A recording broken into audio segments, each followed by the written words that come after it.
চলমান সংঘাতে ভারতের ৭৭টি ড্রোন ভূপাতিত করার দাবি করেছে পাকিস্তান। পাকিস্তানি রাষ্ট্রীয় গণমাধ্যম পিটিভি এ তথ্য জানিয়েছেন।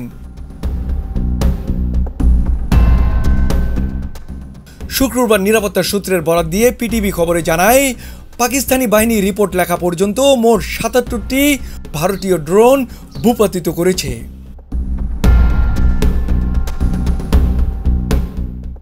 এতে আরও বলা হয়, বৃহস্পতিবার ৮ মে সন্ধ্যা পর্যন্ত পাকিস্তানি বাহিনী ২৯টি ভারতীয় ড্রোন গুলি করে ভূপাতিত করেছে।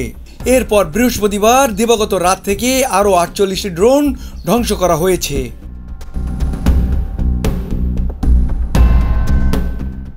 এতে আরও বলা হয়, পাকিস্তান ভারতীয় আগ্রাসনের যথাযথ জবাব দিচ্ছে।